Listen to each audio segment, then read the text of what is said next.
Hello student, आज आम पढ़ा जीव विज्ञान चतुर्थ अध्याय खाद्य संपदर उन्नतीकरण विषय रे। तो खाद्य संपद विषय जानिबा। तो जीव जगत रे केवल सबुज उद्भिद और नीलहरी शैवाल निजर खाद्य प्रस्तुत कर पारिथांती हैला। सेमानंको आमे स्वभोजी कहिथाऊ काहेकि ना सेमाने निजे खाद्य निजे ही तैयारी करिथांती।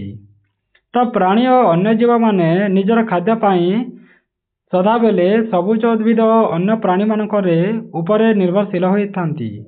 तेणु एमानंको आमे परभोजी प्राणी बोली कहिथाऊ। तो मनीष निज खाद्यर आवश्यकता पाई कृषि और पशुपालन उपर मुख्यतः निर्भर करिथाए और आजिर कर्मबर्धिष्णु जनसंख्या बढ़िबारे लागिछि, जहाद्वारा अधिक आमको खाद्य शस्य करिबारे पड़ुछि। कृषिजात द्रव्य और पशुपालन मध्य बहुत करिबारे पड़ुछि, काहेकि ना जनसंख्या जदि बढ़िबे ताहले आमे बहुत चाष करिबा पड़िबो आउ पशुपालन मध्य बहुत करिबा पई पड़िबो।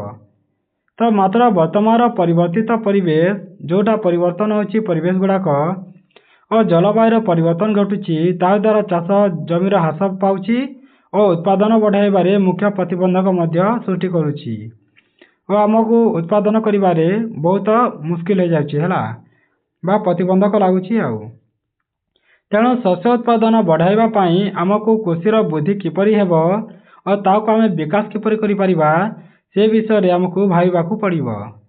तो खाद्य उत्पादन बुद्धिर विभिन्न आवश्यकता मध्यरु आमे उद्भिद पोषक द्रव्य उपरे पोषकर व्यवहार किपरि करिबा और उच्च गुणवत्ता संपन्न मंजी किपरि तैयारी करि परिबा और उद्भिदर चयन आदि एही सब गुरुत्वपूर्ण थाए। एथि सहित फसलर उपयुक्त संरक्षण पाई पीडकटी दमन करिबा कौन एटा पीडक कीट दमन हैला बा आमको जोटा फसल रे थाए कीट माने ताको आमे किपरि भाबरे दमन करिबा और ताको किपरि भाबरे आमे रोग मुक्त करिबा ता विषय आमे जानिबा नितांत आवश्यक। तो सेही परि प्राणीज खाद्य उत्पादन बुद्धि निमंते आमे मिश्रित कृषि मध्य करिबा, जेमिति कृषि सहित आमे पशुपालन मध्य करि परिबा, कुकुड़ा पालन मध्य करि परिबा, मत्स्य चाष माछ चाष करि परिबा, ता सहित आमे महुमाछी पालन मध्य करि परिबा। एटा थिला मो खाद्य संपद विषय रे। तापर रहिला शस्य जातीय खाद्य विषय जानिबा। तो आमे विभिन्न शस्य जातीय खाद्य मध्य कहिथाऊ, जेमिति गहम धान मका मांडिया आदि आमे शर्करा पाइथाऊ हैला। कोठु गहम धान मका मांडियारू एटा परीक्षा रे पड़ी पारे शर्करा कोथिरु मिले, तो गहम धान मका मांडिया कहिबो। सेमिति डाली जातीय खाद्य जेमिति मुग हरड बिरी आदि आमे पुष्टिसार पाइथाऊ हैला, पुष्टिसार पाइथाऊ सार।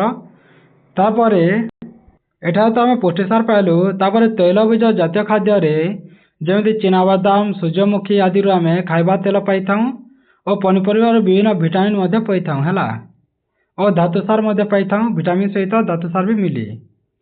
तो भिन्न भिन्न कृषि रे आमे आवश्यक परिवेश कारक गुड़िक जेदि पाणीपाग विषय रे उताप सूर्यालोक एही सब भिन्न भिन्न जेपरि वर्षा दिन आमे चाष करिथाऊ खरीफ फसल करिथाऊ, सेमिति आम शीत दिन कौन करिथाऊ रबी फसल करिथाऊ। तो आम देश रे 1960 ठारू 2004 मसीहा मध्य चाष करा जाउथिबा बा जमीर परिमाण मात्र 25% बृद्धि घटी थाए हैला। जहाँ एठारू तमे मन रखिबो जे आम देश रे हैला केबेरू 1960 ठारू 2004 मसीहा पर्यंत आमे कौन करिथाऊ चाष जमीर परिमाण मात्र 25% बृद्धि घटी बा आगको बढ़ी आउ। तो जदि आमे उत्पादन क्षेत्र जदि देखिबा ताले 4 गुण वृद्धि घटी। तो यह किपरि संभव हो पारिछि ता आमे जानू, कारण उच्च गुणवत्ता संपन्न मंजी को जदि आमे चयन करिबा ताले हमर कृषि बढ़िबो, ता सहित शस्यर उन्नतीकरण मध्य हेबो। तापरे पोषक सठिक व्यवहार करिबा भी हमर जरूरी। तापरे फसल संरक्षण किपरि भाबरे सुपरिचालन करिबा ता विषय मध्य आमे जानिबा कथा, ता जोगो ही संभव ही थाए। तेणु यही 3टी कारण विशेष अनुधान करने आवश्यक। तो आम यहाँ गोटे गोटे कर पढ़ा है।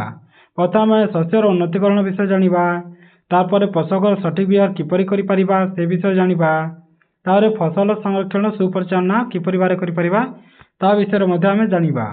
तो प्रथम तो शस्यर उन्नतीकरण किपरि करि परिबा ताहाकु जानिबा। तो साधारणतः उद्भिद प्रजनन और सुस्थ उद्भिदर चयन द्वारा शस्यर गुणवत्ता और उत्पादन में वृद्धि पाई है बा बढ़ी थाए। तो आम देशर विगत 70 दशक यहाँ तुम टे मन रखिथ है प्रोफेसर एम एस स्वामीनाथन सहयोग ही संगठित गोटे होता जहाँ आम सबुज विप्लव कही था।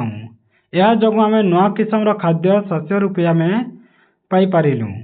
तो भारतीय कृषि गवेषणा परिषद नुआ दिल्ली ठारे अच्छी और आम राज्य में केंद्रीय धान गवेषणा केंद्र जहाँ कटक ठारे अच्छी और ओडिशा कृषि विश्वविद्यालय जहाँ भुवनेश्वर अच्छी।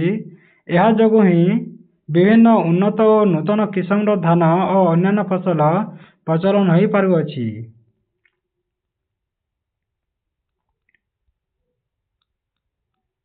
तापर अच्छी एटा तुम टे मन रखिथ है यहाँ मुझे पढ़ी दूसरी जमीती प्रजनन द्वारा उन्नति किस्म उद्भिद सृष्टि करने प्रणाली प्रथम किए करथिले बेले लुथर बुरब्यांक है। प्रजनन जदि आम देखा है तो उन्नत किस्म उद्भिद किए प्रथम सृष्टि करथिले तो तुम कह लुथर बुरब्यांक से प्रमाणित कर देथिले है नुआ किस्म उद्भिद सृष्टि करिकी। तो से प्राकृतिक परागण द्वारा नूतन फल सृष्टि कर सफल होते और परवर्ती समय आनुवंशिक विभिन्नता जो जीवर विभिन्नता संभव बोली से ग्रेगर मेंडेल ही कही और से उद्भिद प्रजनन विद्यार मूलदुआ पकाई। पर यही सब कथा को आधार कर नूतन किस्म उद्भिद और शस्य मान करागला और साधारणतः प्रजनन प्रणाली माध्यम चयन संकरण और प्रवर्तन आदि सबू करागला। तो यही सब पद्धति पुरातन और समय मध्य अलग थिला। वर्तमान जैव प्रजुक्ति विद्यार अग्रगति फल परीक्षागार काचनली भितर विभिन्न किस्म फूल फल और मंजीयुक्त अति गुणवत्ता संपन्न उद्भिद माने बहु कम समय मध्य उत्पन्न करा द्वारा प्रजुक्ति विद्या द्वारा एभली भाव सृष्टि करा उद्भिद समस्त प्रकार प्रतिकूल परिस्थिति भल उत्पादन कर सक्षम होइछि। फल नूतन किस्म खाद्य शस्य प्रस्तुति एक नूतन दिग देखा जहाँ आम जीनीय विप्लव बोली कही था। तो तापर आम जाना पोषकर व्यवहार विषय। पोषक बेले कौन आम सार जहाँ झिटुचु है तो रासायनिक सार और जैव सार विषय दु प्रकार सार थाए गोटे रासायनिक सार आ गोटे जैव सार। तो ये दुई विषय आम जाना। तो साधारणतः निजर वृद्धि और विकास निमंते विभिन्न प्रकार आम उद्भिदर कौन करता छिंची था है सार सार प्रयोग कर। तो यही पोषक द्रव्य गुड़िक मध्य केतेक रासायनिक अमेरिक वस्तु थाए तो केतेक आम पोषक द्रव्य उद्भिद निजर परिवेश ही मिली थाए जमी जल वायु मृत्तिकारु संग्रह कर। तो यह उद्भिदर पोषक रे और विपाकीय प्रक्रिया मध्य प्रत्यक्ष प्रभाव पकई थाए। तो आम जदि सार प्रयोग करवा तेणे जाक कौन कौन गछ गुड़िक भल भाव आगू बढ़ी पार। तो पोषक मान मध्य कौन गोटे आवश्यक पोषक पदार्थ जदि ठीक परिमाण जदि न पाइला ताले उद्भिद भल भाव वृद्धि पाइब नहीं और तार विकास होना। तो पोषकर मुख्य भंडार है सार। जदि आम जदि सार भल भाव नदेबा ताले गछ बंची पारिब नहीं।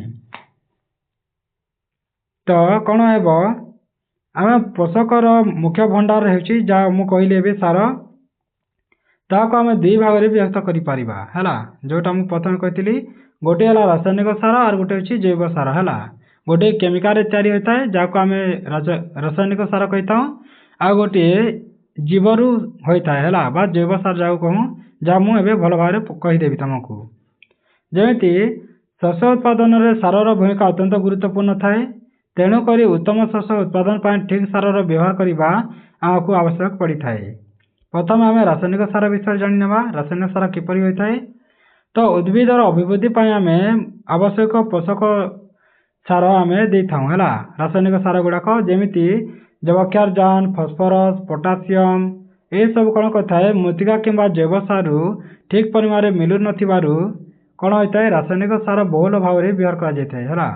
जदि सार जदि माटी को न मिल ताले गछ भल भाव बंची पार नहीं तेणुक आमको रासायनिक सार देवाक पड़ी थाए जमी जबक्षारजान फस्फरस पोटासियम ये सब। तो रासायनिक सार साधारणतः विभिन्न रासायनिक पदार्थरू ही यहाँ सब कारखाना प्रस्तुत होता है रासायनिक सार गुड़ाक यह मुख्यतः दुई प्रकार थाए गोटे है सरल सार थाए आ गोटे है जैविक सार थाए। तो सरल सार में गोटे मुख्य उपादान रही था बेले जैविक सार में दुईटी बा ताठारू अधिक उपादान रही थाए।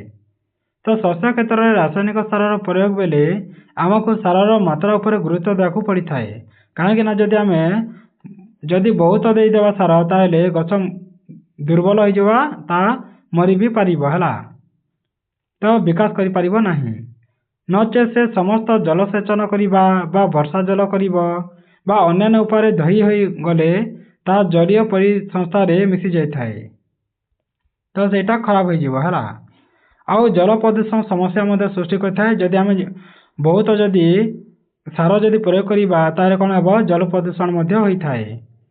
तो यह व्यतीत रासायनिक सार बहुल व्यवहार फल मृत्तिकार उर्वरता मध्य कमी जाय थाए बा माटी बिगड़ी जाय थाए हला। तापर जैव सार विषय टी जानि नेबा।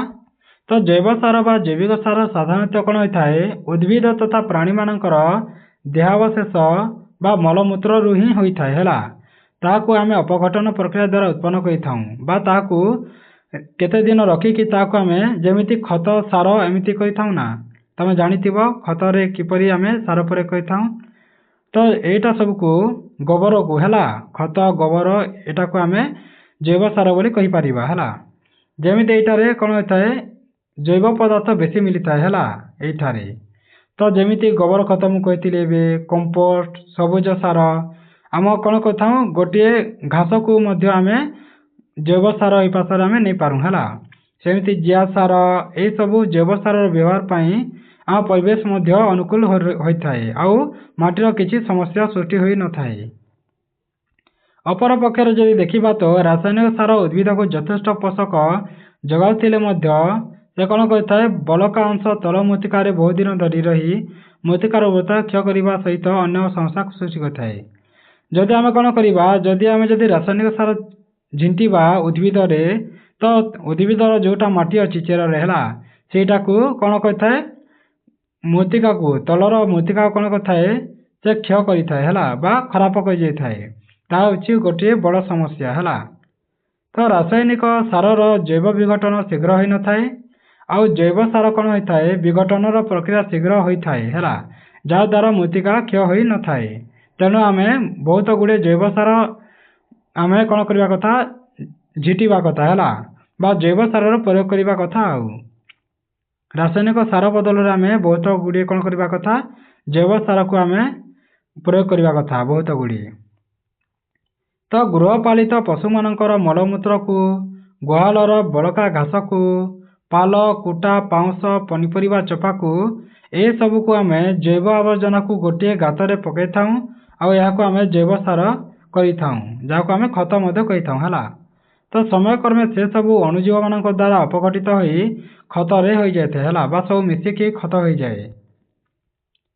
तो यहाँ आम गोबर खत कहीपर कृषि क्षेत्र तथा सहर आदि जैव आवर्जना को कंपोस्ट प्रस्तुत कर जहाँ सहर में बहुत गुड़ी होता है जमीती आम एटार गोबर खत गाँ मानकर कौन होता है बेसिक गोबर खत करा सेमती जदि आम जदि सहर मानक देखा ताहले जैव आवर्जना को कंपोस्ट प्रस्तुत करा जमीती आम ग्राम रे गोबर खत इम्पोर्टाट थाए सेमती सहर में कंपोस्ट प्रस्तुत करा सार तैयारी करने है जैव गैस करने। तो यह अणुजीव मान द्वारा अपघटित ही प्रस्तुत होता है किंतु एपाई प्राय 3 ରୁ 4 मास समय लगे टे बेसी समय लगे है रासायनिक सार रु जैव सार तैयारी होगापी टे बेसी टाइम लगे आउ। तो कंपोस्ट बा गोबर खत ठारू सबुज सार अलग होता है।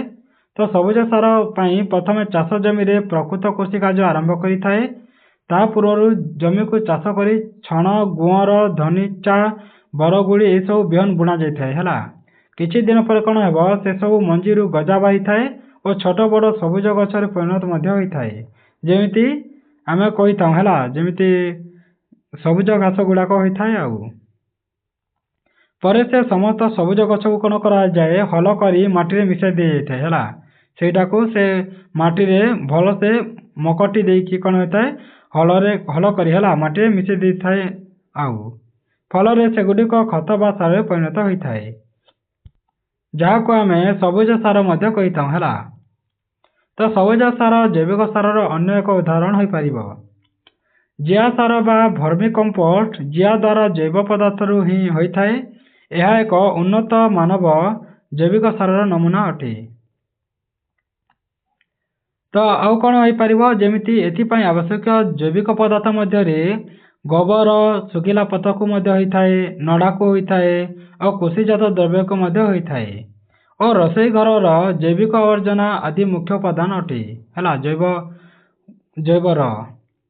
ତ ଜିଆ ଦ୍ୱାରା ଜୈବିକ ଆବର୍ଜନାକୁ ଯଦି ଜୈବିକ ପ୍ରକ୍ରିୟା ଦ୍ୱାରା ଏ ପ୍ରକାର ଖତ ପ୍ରସ୍ତୁତ କରାଯାଇଥାଏ, ତାହେଲେ ଜିଆ ସାରରେ ଅଧିକ ପରିମାଣରେ ଅନେକ ଆବଶ୍ୟକ ପୋଷକ ମଧ୍ୟ ଦ୍ରବ୍ୟ ରହିଥାଏ।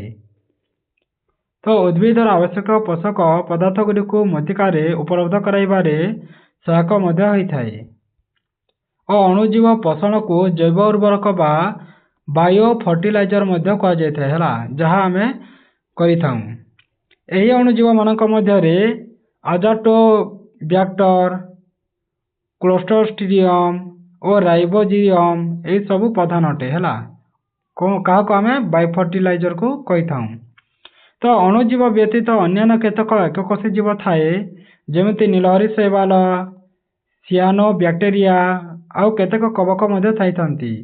ଆଉ ଏଜୋଲା ମଧ୍ୟ ବାୟୁମଣ୍ଡଳର ଯବକ୍ଷାରଜାନକୁ ବିବନ୍ଧିତ କରାଇ ସେ ମୃତ୍ତିକାର ଜୈବ ଉର୍ବରତାର କାର୍ଯ୍ୟ କରିଥାଏ ହେଲା। ତ ବର୍ତ୍ତମାନ ଟିସୁ ପୋଷଣ ପଦ୍ଧତିରେ ଏ ପ୍ରକାର ଅଣୁଜୀବ ଓ ଉଦ୍ଭିଦମାନଙ୍କ ଚାଷ କରାଯାଇ ସେ ସମସ୍ତ ଚାଷୀମାନଙ୍କ ପାଇଁ ବଜାରରେ ମଧ୍ୟ ଉପଲବ୍ଧ କରାଯାଉଛି। ତାପରେ ଆମେ ଜୈବିକ କୃଷି ବିଷୟରେ ଜାଣିବା, ଅର୍ଗାନିକ ଫାର୍ମିଂ ବିଷୟରେ। ତ ଜୈବିକ କୃଷି ଭାରତ ପାଇଁ ନୂଆ ନୁହେଁ। ବହୁ ବର୍ଷ ଆଗରୁ ଓଡ଼ିଶା ସମେତ ଭାରତର ଉତ୍ତର ପୂର୍ବାଞ୍ଚଳରେ ଜୈବିକ କୃଷିର ପ୍ରାଧାନ୍ୟ ରହିଥିଲା। ତ ଓଡ଼ିଶାର କେତେକ ଆଦିବାସୀ ବହୁଳ ଜିଲ୍ଲାରେ ଯେମିତି କୋରାପୁଟ, କନ୍ଧମାଳ, ବୌଦ୍ଧ, ନବରଙ୍ଗପୁର ଏହିସବୁ ଜିଲ୍ଲାରେ ହଳଦୀ ଓ ଅଦା ଚାଷ କରାଯାଇଥାଏ ହେଲା। ଏହା ହେଉଛି ଏକ ଉଦାହରଣ ଜୈବିକ କୃଷିର। ତ ଏହା ବ୍ୟତୀତ ଭାରତର ଅନ୍ୟାନ୍ୟ ରାଜ୍ୟ ଯେମିତି କର୍ଣ୍ଣାଟକ, କେରଳ, ପଶ୍ଚିମବଙ୍ଗ, ଗୁଜରାଟ, ମଧ୍ୟପ୍ରଦେଶ, ମହାରାଷ୍ଟ୍ର, ଉତ୍ତରପ୍ରଦେଶ ଏହିସବୁ ରାଜ୍ୟରେ ମଧ୍ୟ ଜୈବିକ କୃଷିର ପ୍ରଚଳନ କରାଯାଇଥାଏ ହେଲା। ତ ସାଧାରଣତଃ କୃଷି କ୍ଷେତ୍ରରେ ଖାଦ୍ୟଶସ୍ୟ ଉତ୍ପାଦନ ବୃଦ୍ଧି ପାଇଁ ଆମେ ବ୍ୟବହୃତ ହେଉଥିବା ରାସାୟନିକ ସାର ଗୁଡ଼ାକ ଓ କୀଟନାଶକ ଆଦି ଆମ ପରିବେଶ ପାଇଁ ଯେମିତି ଜଳ ଉପରେ, ବାୟୁ ଉପରେ, ମୃତ୍ତିକା ଉପରେ ଅଧିକ ବିପରୀତ ପ୍ରଭାବ ପକାଇଥାନ୍ତି ବା ଆମ ଜଳକୁ, ବାୟୁକୁ ଓ ମୃତ୍ତିକାକୁ ଖରାପ କରିଥାନ୍ତି ବା ନଷ୍ଟ କରିଦେଇଥାନ୍ତି, ପ୍ରଦୂଷଣ କରିଥାନ୍ତି ହେଲା। ଯେମିତି ମୃତ୍ତିକା ପ୍ରଦୂଷଣ, ବାୟୁ, ଜଳ ଏହିସବୁକୁ ପରିବେଶକୁ ପ୍ରଦୂଷଣ କରିଥାନ୍ତି କୀଟନାଶକ ସାର ଦେବା ଦ୍ୱାରା। ତ ଏହାଦ୍ୱାରା ମୃତ୍ତିକାର ଉତ୍ପାଦନ କ୍ଷମତା ହ୍ରାସ ପାଇଥାଏ, ତା ସହିତ ପରିବେଶ ମଧ୍ୟ ପ୍ରଦୂଷଣ ହୋଇଥାଏ। କିନ୍ତୁ ଜୈବିକ କୃଷି ଏକ ପୋଷଣୀୟ କୃଷି ପଦ୍ଧତି ହୋଇଥିବାରୁ ଏହା ପରିବେଶ ଉପରେ ଏହାର କୌଣସି ଅନିଷ୍ଟକାରୀ ପ୍ରଭାବ ନଥାଏ ହେଲା। ଏହା ଆମ ପୃଥିବୀ ପାଇଁ ବା ମୃତ୍ତିକା ପାଇଁ ବହୁତ ଭଲ ପଦ୍ଧତି। କେଉଁଟା? ଜୈବ ପଦ୍ଧତି ହେଲା। କିନ୍ତୁ କେବଳ ଏହି ପଦ୍ଧତି ଦ୍ୱାରା ଆମେ ଯେପରି ଭାବରେ ଲୋକ ସଂଖ୍ୟା ବଢ଼ିବାରେ ଲାଗିଛି, ତାହା ଆମେ ଚାଷରେ ଆମେ ଜୈବ ସାରରେ ଆମେ ପ୍ରୟୋଗ କରିକି ଆଗକୁ ବଢ଼ିପାରିବା ନାହିଁ, କାହିଁକି ନା ଜୈବ ସାର ହେବା ପାଇଁ ବହୁତ ସମୟ ଲାଗିଥାଏ। ତେଣୁକରି ଆମେ କ'ଣ କରିବା, କୃଷିରେ ଜୈବିକ ସାର ଯେମିତି ଜୈବିକ ଖତ, ସବୁଜ ଖତ, ଅଣୁଜୀବ ସାରର ବହୁଳ ବ୍ୟବହାର କରାଯାଇପାରିବ ବୋଲି କହିଛନ୍ତି ବା ଏମିତି କରିବା କଥା। ଆଉ ଯେମିତି ଆମେ ଜୈବିକ ସାର ଯେମିତି ଜୈବ ଖତ, ସବୁଜ ଖତ ଆଉ ଅଣୁଜୀବ ସାରର ବହୁତ ବ୍ୟବହାର କରିବା ଉଚିତ। ତାପରେ ଅଛି ଫସଲର ସଂରକ୍ଷଣ କିପରି କରିବା। ତ ଫସଲର ଉପଯୁକ୍ତ ସଂରକ୍ଷଣ ପାଇବା ପାଇଁ ଆମ ଖାଦ୍ୟ ସମ୍ପଦ ବୃଦ୍ଧିର ଏକ ଅନ୍ୟତମ କାରଣ ଥାଏ। କାହିଁକି ନା ଆମେ ଯଦି ଫସଲକୁ ସଂରକ୍ଷଣ କରି ରଖିବା, ତାହେଲେ ଜାଣି ଆମକୁ ଆଗକୁ ବଢ଼ିବା ପାଇଁ ସୁବିଧା ହେବ ବା ସବୁ ଲୋକଙ୍କୁ ଖାଇବା ପାଇଁ ସୁବିଧା ହେବ। ଆଉ ଯେମିତି ଶସ୍ୟ କ୍ଷେତ୍ରରେ ଫସଲ ରହିଥିବା ସମୟରେ ତାହା ସାଧାରଣତଃ ଅନେକ ପୀଡ଼କ, ପୋକ, ରୋଗ ଏହିସବୁ ଆକ୍ରାନ୍ତ ହୋଇଯାଇଥାଏ। ତ କୃଷି କ୍ଷେତ୍ରରେ ପୀଡ଼କ କୀଟ ସାଧାରଣତଃ 3 ପ୍ରକାର ସମସ୍ୟା ସୃଷ୍ଟି କରିଥାନ୍ତି। ଯେମିତି ମୂଳରେ, କାଣ୍ଡରେ ବା ପତ୍ରରେ କାଟିଥାନ୍ତି ଓ ଉଦ୍ଭିଦରୁ ଖାଦ୍ୟ ଶୋଷଣ କରିବା ଏହିସବୁ କରିଥାନ୍ତି ଓ ଫଳ ଓ କାଣ୍ଡକୁ କଣା କରିଦେଇଥାନ୍ତି। ତ ଏହିପରି ଭାବରେ ଯଦି ଫସଲକୁ ଆକ୍ରମଣ କରୁଥିବା पीड़क कीट को किपर नियंत्रित कराजिबो तार एक सरणी आमे देखिबा हला।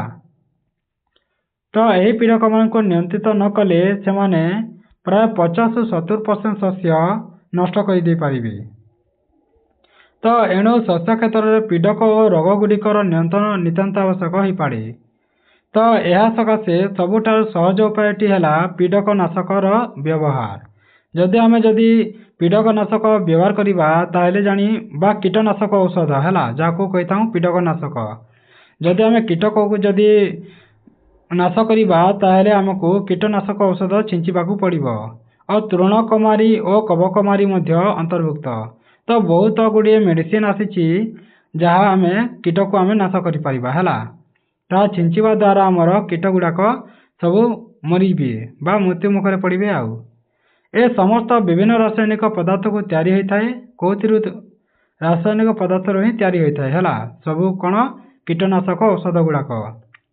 तो पीड़कनाशक औषध को आम फसल अथवा शस्य पर आम छिंची था कि माटी प्रयोग करता जहाद्वारा पीड़क बा तृणक कवक कीट माइट मूषा ये सब मरी जाती। तो नियंत्रण पर व्यवहृत रासायनिक द्रव्य गुड़िक पीड़कनाशी कहुए है। जदि आम जदि रासायनिक द्रव्य गुड़ी छिंचिबा ताहले से माने मृत्युवरण करथांती बा मरी जाइथांती है जहाँ आम पीड़नाशककारी बोली कही था।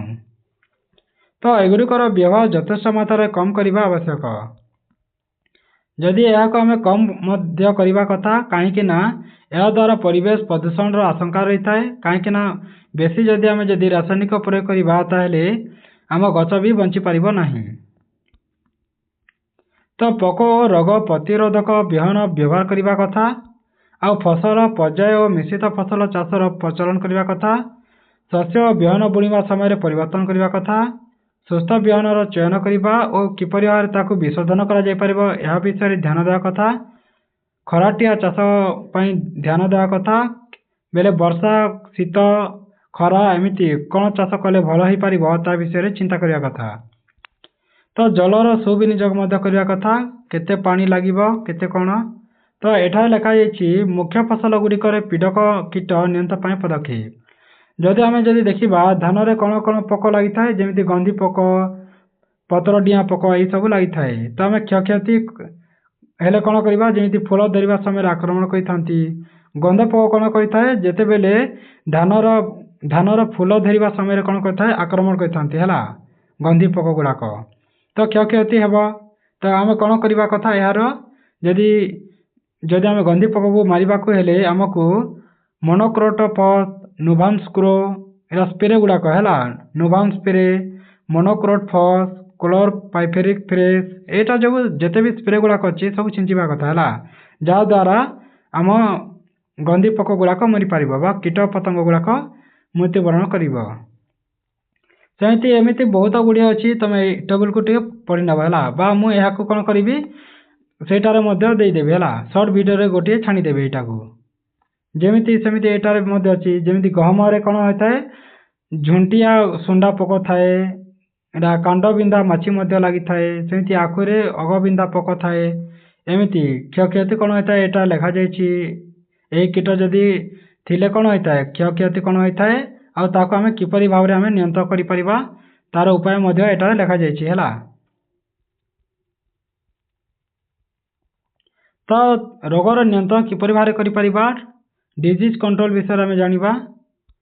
तो मनुष्य मानक परि उद्भिद माने विभिन्न रोगाणु होइथांती है जेमिति कवक कृमि बैक्टेरिया भाइरस यही सब द्वारा रोगाक्रांत होइथांती।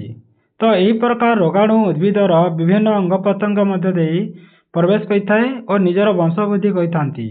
तो फल उद्भिदर बुद्धि और विकास में बाधा प्राप्त होइथाए ता सहित उद्भिद रोगाक्रांत मध्य पड़े।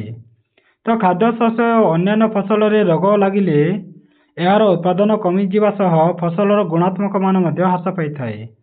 अपर पक्षर जदि देखा तो रोगाणु मानक दाउरू जदि आम फसल को नियंत्रित करवा ताहले कीटनाशकर बहुल व्यवहार करवा बा परिवेश उपर कुप्रभाव पकाई थाए बा जदि आम जदि बहुत कीटनाशक औषध प्रयोग करवा ताहले आम जोटा गछ उपर कुप्रभाव पड़ो है बा आम परिवेश रे भल प्रभाव पड़ोनी। तो रोगाक्रांत उद्भिद को जदि जात रोगाणु माने जदि विहोम करिबा रोगाणु मुक्त विहन बा मृत्तिका किंबा सही जमीर प्रवाहित जल द्वारा आम जदि चाष जमी को जाई किंबा परवर्ती फसल को आम आक्रमण कर रोगाक्रांत करवा से सब भय मध्य थाए। एणु यापाई एक सुचिंतित रोग नियंत्रित व्यवस्था आवश्यक रहुछि। वर्तमान समन्वित पीडक कीट परिचालना जहाँ आम आईपीएम कही था, यही व्यवस्था रे पीडक कीटक को आम फसल मध्य संपूर्ण भाव विनाश कर और खाद्य श्रृंखला माध्यम से नियंत्रण पर चेष्टा करिपरिबा। एठारे मुख्य फसल गुड़िकर रोग विषय और तार नियंत्रण व्यवस्था आम सारणी रे देखा है। मुख्य फसल गुड़िकर रोग और तार नियंत्रण किपर करिपरिबा एठारे सब लिखा जाइए। जमी धान में कौन होता है रोगर नाम होची महिषा रोग है। महिषा रोग होता है धान में, तो यार लक्षण कौन होता है बेले आम जाना किपर जे महिषा रोग किपर होती। तो एटारे पतर रे डंगा आकृतिर माटिया रंगर दाग हो जाए तुम देख आपको नियंत्रण किपर करवा। तो बिहन बुणवा पूर्व आम मर्क्यूरिक क्लोराइड और कपर सल्फेट रो 1% द्रवण बा द्रवण रे विशोधन बा तार 10 दिन अंतर रे फसल स्प्रे करवा दरकार है। तो एटार सब लिखा जाइए बेले गहम कौ रोग होता है जमी कलंकी रोग होता है तार लक्षण किपर आम जाना जमी हलदिया दिशा पत्र माटिया किंबा कला रंगर लंबालिया पटका पत्र देखा जाए है। सेमती किपर आम नियंत्रण व्यवस्था करवा जमी 10 दिन अंतर रे डिथेन द्रवण को स्प्रे करवा है जहाँ द्वारा आमर रोगर निराकरण हो पार। तो एमती सब गोटे अच्छी आउ तुम यहाँ देखिपुव। तो यहाँ मुझे सर्ट वीडियो देदेवी है तुम पढ़ी पार आराम से। तापर अच्छी पशुपालन आम पशुपालन विषय जाना जहाँ सब तो थिला कौन चाष विषय है एवं आम पशुपालन विषय जाना। तो प्राणीज खाद्य उत्पादन वृद्धि निमंते मिश्रित कृषि उपादेयता विषय आम आगु तो पढ़ीचु। तो वैज्ञानिक पद्धति अवलंबन में आम किपर भाव में खाद्य बासगृह प्रजनन करिपरिबा और रोग निराकरण करी पशु संपद को किपर भाव में अधिक अधिक बढ़ई पारिबा ताको आम पशुपालन बोली कही थाउ। तो पशु संपद कहले आम व्यापक अर्थ में आम गौ महिष आदि पालन को बुझाऊँ, मत्स्य चाष को कुकुड़ा पालन महुमाछी पालन को ही बुझी थाउ। तो दिन को दिन आमर जनसंख्या वृद्धि होगा हेतु क्षीर अंडा मांस यह सब खाद्य पदार्थ चाहिदा बढ़िबार लगी कहीं बहुत गुड़े लोक बढ़ी जहाद्वारा आमको कम परिमाण में खावाई मिलूँ। तो दिन को दिन आमर जनसंख्या वृद्धि हेतु क्षीर अंडा मांस सब रेट बढ़ी चली तेणु से सबूर उत्पादन वृद्धि नहेले जदि तांकर समस्त दरकार मुताबक खाद्यद्रव्य आम पाइपर ना कहीं जदि बेसी जदि आम चाष करवा तेणे जाक आमको जिते लोक संख्या बढ़िले भी आम पुराई पार है जहाद्वारा टंका कम आसीपार। तेणु से सबूर उत्पादन वृद्धि नहेले समस्त दरकार मुताबक खाद्यद्रव्य आम जगाई पारिबा नाही आ सबको मिली पारिबा नाही। तो पशु मानकर विभिन्न श्रेणी विषय जानिबा जेमिति जंगली पशु थांती पोषा पोषा पशु माने थांती गृहपालित पशु मध्य थांती। तो यह विषय टी जानिनेबा आउ। तो जंगली पशु मानक विषय जानिबा तो यही प्रकार प्राणी मानक आम आबद्ध अपेक्षा मुक्त भाव रखिले सेमानकर प्रजनन उन्नतर होता है। जदि आम जंगल रे छाणीबा ताहेले जानी एमाने भल भाव बंची पारिबे। यही प्राणी मानक मनुष्य उपयोग करने सहज हो न थाए कहीं एमाने जंगल रे थांती जेमती बाघ चिताबाघ गंडा हरिण यह सब। तापर पोषा पशु को जदि देखा ताहले एमिति पशु मानक जंगल धरी अणा जाए आउ भल भाव ताकू प्रशिक्षण दे मनुष्य एमानकू उपभोग मध्य करिथांती। जेमिति हाथी अच्छी सिंपांजी गरिला चमरी गाई यह सब को आम जंगल रू आणिकी आम निजे मध्य ताकू पोषी थांतु है। तापर अच्छी गृहपालित तो एमितिका पशु को घर कार्य लगा जाए एवं घरोई वातावरण एमाने सहजरे रही थांती घर रे। तो मनुष्य मानक द्वारा एमानक पालन करा जाए और साधारण गृहपालित पशु माने जेमिति कुकुर घोड़ा गाई मेंढा महिष कुकुड़ा ये सब को आम पाली था है जहाँ आम गृहपालित पशु बोली कही था। यहाँ सेमती भारवाही पशु गुड़ाक थांती जेमिति बलद घोड़ा गध खचर ओट हाथी चमरी गाई ये सब गुड़ाक। ସେମିତି ତନ୍ତୁ ଲୋମ ଚମଡ଼ା ଦେଉଥିବା ପଶୁ ଗୁଡ଼ାକ ହୋଇଥାନ୍ତି, ଯେମିତି ଛେଳି, ମେଣ୍ଢା, ଗୋରୁ, ଗାଈ, ମଇଁଷି, ଓଟ। ଏସବୁ କ'ଣ କରିଥାନ୍ତି? ଆମକୁ ତନ୍ତୁ ଦେଇଥାନ୍ତି, ଲୋମ ଚମଡ଼ା ଏସବୁ ଦେଇଥାନ୍ତି।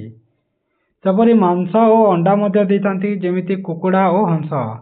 ଛେଳି, ମଇଁଷି, ଘୁଷୁରୀ ଏସବୁ ମାଂସ ମଧ୍ୟ ଦେଇଥାନ୍ତି ହେଲା।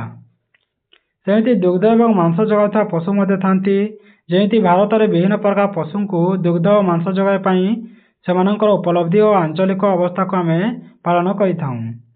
ତ ପୃଥିବୀରେ ଭାରତର ସବୁଠାରୁ ଅଧିକ ଦୁଗ୍ଧ ଉତ୍ପାଦନ ହୋଇଥାଏ ଓ ଅଧିକ ଦୁଗ୍ଧ ବ୍ୟବହାରକାରୀ ଦେଶ ମଧ୍ୟ ଅଟେ। ତ ଭାରତର ମଇଁଷି ଠାରୁ 53% ଅଧିକ ଦୁଗ୍ଧ ଉତ୍ପାଦିତ ହୋଇଥାଏ ଓ ଦେଶରେ ଅଧିକାଂଶ ଦୁଗ୍ଧ ପ୍ରକ୍ରିୟାକରଣ କାରଖାନା ଦ୍ୱାରା ହିଁ ତ ମଇଁଷି ଦୁଗ୍ଧ ହିଁ ଉପରେ ନିର୍ଭର କରିବାକୁ ପଡ଼ିଥାଏ। ତ ଭାରତରେ ନ୍ୟାସନାଲ ଡାଏରୀ ଡେଭଲପମେଣ୍ଟ ବୋର୍ଡ ସମବାୟ ଆନ୍ଦୋଳନ ଦିଗରେ ଏକ ମୁଖ୍ୟ ସଂସ୍ଥା ଅଟେ। ପରୀକ୍ଷାରେ ପଡ଼ିପାରେ ଯେ ଭାରତର ଦୁଗ୍ଧ ବା କିଏ ତାକୁ ସପ୍ଲାଏ କରିଥାନ୍ତି ହେଲା। ତ ତମେ କହିବ ନ୍ୟାସନାଲ ଡାଏରୀ ଡେଭଲପମେଣ୍ଟ ବୋର୍ଡ। ଇଏ କ'ଣ କରିଥାଏ? ଆନ୍ଦୋଳନ ଦିଗରେ ଏକ ମୁଖ୍ୟ ସଂସ୍ଥା ଅଟେ ହେଲା। ବା କିପରି ଭାବରେ ଦୁଗ୍ଧ ଆଗକୁ ବଢ଼ିପାରିବ, ବହୁତ ହୋଇପାରିବ, ତା ବିଷୟରେ ସେ ନିର୍ଣ୍ଣୟ ନେଇଥାଏ। କିଏ? National dairy development board. ସେ କିପରି ଭାବରେ ଦୁଗ୍ଧକୁ ଆଉ ବେଶୀ କରିହେବ ସେ ବିଷୟରେ ଚିନ୍ତା କରିଥାଏ। ତ ଗୋ ମହିଷ ଆଦି ବିଷୟରେ ଜାଣିବା, ଯେମିତି ଗାଈ, ବଳଦ, ଷଣ୍ଢ, ଛେଳି, ମେଣ୍ଢା ଏସବୁକୁ ଆମେ ଗୋ ମହିଷ ଆଦିରେ କହିଥାଉ। ତ ଏହି ଜାତିର ମାଇ ପଶୁମାନେ ଦୁଗ୍ଧ ଦେଇଥାନ୍ତି ଓ ଏହା ମଣିଷ ସମାଜକୁ ପୁଷ୍ଟିସାର ଖାଦ୍ୟ ମଧ୍ୟ ଯୋଗାଇଥାଏ। ଏହି ଜାତିର ମାଇମାନେ ଦୁଗ୍ଧ ଦେଉଥିବା ବେଳେ ଅଣ୍ଡିରାମାନେ କୃଷି ଅର୍ଥ ବ୍ୟବସ୍ଥାରେ ମୁଖ୍ୟ ଭୂମିକା ଗ୍ରହଣ କରିଥାନ୍ତି। ଦୁଗ୍ଧରୁ ବିଭିନ୍ନ ଭାବରେ ଆମେ ଘିଅ, ଦହି, ଲହୁଣୀ, ଛେନା ଏସବୁ ଖାଇଥାଉ। ତ ଏହି ଜୀବମାନଙ୍କର ବର୍ଜ୍ୟବସ୍ତୁ, ଯାହାକୁ ଆମେ ଗୋବର ଖତ କହିଥାଉ ବା ଜୈବିକ ଗ୍ୟାସ୍ କହିଥାଉ, ଏହା ସବୁ ଇନ୍ଧନ ଭାବରେ ଆମର ବ୍ୟବହୃତ ହୋଇଥାଏ ବା ଆମ ରନ୍ଧନଶାଳାରେ ପ୍ରୟୋଗ କରିଥାଉ। ତ ଭାରତ ଓ ବିଦେଶରେ ବିଭିନ୍ନ ପ୍ରକାର ପ୍ରୟୋଜନୀୟ ପ୍ରଜନନରେ ଗୋ ମହିଷ ଆଦି ମଧ୍ୟ ଅଛନ୍ତି। ତ ଦୁଗ୍ଧ ଦେଉଥିବା ପଶୁକୁ ଯଦି କହିବା ତ ବଂଶ କ'ଣ? ତ ସମାନ ବଂଶକ୍ରମ ଓ ଶରୀରର ଆକୃତି, ଆକାର ଓ ଗଠନରେ ସାମଞ୍ଜସ୍ୟ ଥିବା ଗୋଟିଏ ଜାତିର ପ୍ରାଣୀ ଗୋଷ୍ଠୀକୁ ଆମେ ଗୋଟିଏ ବଂଶ ବୋଲି କହିଥାଉ ହେଲା। ତ କାହାକୁ ଆମେ ବଂଶ କହିଥାଉ? ତ ସମାନ ବଂଶାନୁକ୍ରମ ହୋଇଥିବା ଓ ଶରୀରର ଆକୃତି, ଆକାର ଓ ଗଠନରେ ସାମଞ୍ଜସ୍ୟ ଯଦି ଥିବ ବା ଅଲଗା ହୋଇଥିବ, ତାହାକୁ ଆମେ ଗୋଟିଏ ଜାତିର ପ୍ରାଣୀ ବା ଗୋଷ୍ଠୀ ବୋଲିକରି ଆମେ କହିଥାଉ ବା ଆମେ ବଂଶ ବୋଲି ମଧ୍ୟ କହିଥାଉ। ତ ମୁଖ୍ୟ ବଂଶର ଶ୍ରେଣୀ ବିଭାଗ ଗୁଡ଼ିକ ଜାଣିବା। ତ 3ଟି ବିଭାଗ ଥାନ୍ତି ହେଲା ଏହି ବଂଶର, ବା 3ଟି ବଂଶ ଥାଇଥାନ୍ତି। ଗୋଟିଏ ହେଲା ଭାରତୀୟ ଜାତି, ଯାହା ଗିର୍, ସାହିୱାଲ, ନାଲିଆ ସିନ୍ଧି, ଥରାରକର, କନକ୍ରେଜ ଏହିସବୁ କେତେକ ଅଧିକ ଦୁଗ୍ଧ ଦେଉଥିବା ବର୍ଗର ଗାଈଗୋରୁ ଅଟନ୍ତି। ତ ଅଧିକ ଦୁଗ୍ଧ ଦେଉଥିବା ଜାତି ଭାରତୀୟ ପ୍ରଜନନ ଅଟେ ହେଲା। ଏଇ ଦୁଇଟା ଯେଉଁଟା ତମେ ଦେଖିପାରୁଛ, ଗୋଟିଏ ହେଲା ଫ୍ରିଏସାଇନ୍ ଆଉ ଗୋଟେ ହେଲା ସାହିୱାଲ। এই ଦୁଇଟା ବହୁତ ଦୁଗ୍ଧ ଦେଇଥାନ୍ତି। ସେମିତି ବିଦେଶୀ ଜାତି ହିଲେଷ୍ଟିନ୍, ଫ୍ରିଏସିନ୍, ଜର୍ସି, ସୁଇସ୍ ଏହିସବୁ କିଛି ଅଧିକ ଦୁଗ୍ଧ ଦେଇଥାନ୍ତି ହେଲା। ତ ଏମାନଙ୍କ ବିଦେଶରୁ ଆମଦାନୀ କରାଯାଇଥାଏ ଆଉ ଭାରତରେ ପାଳନ କରାଯାଏ। ସେମିତି ଭାରତୀୟ ଗୋରୁ ଗାଈଙ୍କର ଉନ୍ନତ ଜାତି ମଧ୍ୟ ଥାଏ, ଯେମିତି 2ଟି ସ୍ପିଡ୍ ବ୍ରଡର ସଙ୍ଗମ କରାଇ ଏକ ନିଶ୍ଚିତ ଉନ୍ନତ ବ୍ରିଡ୍ ପ୍ରସ୍ତୁତ କରାଯାଇଥାଏ। ଗୋଟିଏ ହେଲା ସହିୱାଲ ଆଉ ଗୋଟେ ହେଲା ଫ୍ରିଏସିନ୍ ବର୍ଗ। ତ ଏହି ଦୁଇ ଲୋକ ସଂଯୋଗ କରି ଫ୍ରିଏୱାଲ ନାମକ ଏକ ଉନ୍ନତ କିସମ ଏବଂ ସେହିପରି ନାମକରଣ ସୁଇସ୍ ନାମକ ଅନ୍ୟ ଏକ ଉନ୍ନତ କିସମ ସୃଷ୍ଟି କରି ପ୍ରଚୁର ପରିମାଣରେ ଦୁଗ୍ଧ ଉତ୍ପାଦନ କରିଥାନ୍ତି। ତ ଏଇଟା ସବୁ ଗୁଡ଼ାକ ଅଛି, ଆଉ କିଏ କେତେ ଦୁଗ୍ଧ ଦେଇଥାଏ ତା ବିଷୟରେ ଲେଖାଯାଇଛି ହେଲା। ତାପରେ ବାସସ୍ଥାନ ବିଷୟ ଜାଣିବା। ତ ସ୍ୱଚ୍ଛ କ୍ଷୀର ଉତ୍ପାଦନ ଓ ଗୋ ମହିଷାଦି ମାନଙ୍କର ସ୍ୱାସ୍ଥ୍ୟର ପରିଚାଳନା ଦୃଷ୍ଟିରୁ ଉତ୍ତମ ବାସଗୃହ ଓ ଗୁହାଳଟିଏ ଦରକାର ଥାଏ। ତ ଗୁହାଳର ଛାତ କଂକ୍ରିଟ ଥିବ କିମ୍ବା ଆଡବେଷ୍ଟର ହେଲେ ଭଲ ହୋଇଥାଏ। ଗୁହାଳ ଭିତରେ ଉତ୍ତମ ବାୟୁ ଚଳାଚଳର ବ୍ୟବସ୍ଥା ରହିବା ଉଚିତ। ଗୁହାଳର ଚଟାଣ ଖଦଖଦିଆ ଥିବା କଥା ଓ ସାମାନ୍ୟ ଗଡ଼ାଣିଆ ହେବା ଆବଶ୍ୟକ। ଫଳରେ ଘରର ଚଟାଣଟିକୁ ପରିଷ୍କାର କରିବାକୁ ସୁବିଧା ହୋଇଥାଏ ଏବଂ ଗୁହାଳ ମଧ୍ୟ ଶୁଖିଲା ରହିଥାଏ। ଚିକଣ ଚଟାଣରେ ଗୋରୁମାନଙ୍କର ଗୋଡ଼ ଖସି ଛୋଟ ହେବାର ସମ୍ଭାବନା ମଧ୍ୟ ଅଧିକ ଥାଏ ବା ଛୋଟା ହୋଇଥାନ୍ତି ହେଲା। गोड़ जदि मकची हो जाए ताले छोटा हो जीवे। तापर गो खाद्य विषय जानिबा। तो गो खाद्य दुई प्रकार थाए। गोटे है जीवन धारण खाद्य जहाँ गोरु गाईंकर शरीर गठन निमित्त नितांत आवश्यक होता है और आ गोटे है उत्पादक खाद्य जहाँ गाई महिषी दुग्ध उत्पादन क्षमता वृद्धि करता बेले बलद आदि पशु मानक अधिक कार्य करने शक्ति जोगाई थाए। यही दुई प्रकार खाद्य साधारणतः दुईटी मध्य मिलता है। गोटे है तंतु बहुल गो खाद्य जमी कंचा घास डालपत्र नडापल सुखिला घास यही सब थाए। आउ द्वितीयटी है दाना जातीय गो खाद्य जमी खाद्य शस्य तेलपिडिया बिरी कोलथ यही सब थाए। तो उपरोक्त खाद्य सह किसी खनिज मिश्रण मध्य थाए और खाद्य मिश्रण योग्य करा जाय थाए। तो ये समस्त प्रकार खाद्य वर्तमान बाजार में उपलब्ध मध्य हेलानी। तो शरीर वृद्धि करने प्रजनन करने और क्षीर उत्पादन तथा जीवन धारण पर आवश्यक समस्त उपादान एवं साधारण सुषम गो खाद्य ही मिली थाए। तेणु सुषम गो खाद्य प्रस्तुत कला बेले यार गुणवत्ता बजाय रखा सह एथिरे खाद्यर समस्त उपादान उपयुक्त परिमाण रहिबा आवश्यक होता है। तापर आमे रोग विषय जानिबा। तो आम मानक रोग है परी गोरु गाई मानक रोग होता है। तो रोग केवल जे जीवन हानि बा स्वास्थ्य हानिर कारण ताहा होई न थाए बरं यह द्वारा क्षीर उत्पादन व्याहत होता है। तो साधारणतः सुस्थ गाई गोरु मानकर थमणी ओदालिया थाए किंतु रोगग्रस्त हेले सेमानकर थमणी सुखिला रही खाद्य खाइबा पई मध्य कम हो जाए। तो गोरु और महिषी माने बाह्य और अंत परजीवी द्वारा अनेक रोगर शिकार होती और बाह्य परजीवी द्वारा गोरु गाई ठारे चर्म रोग होता बेले अंत परजीवी द्वारा प्लेहा ज्वर आंथ्राक्स निमोनिया और फटुआ भली अनेक रोग मध्य देखा जाती।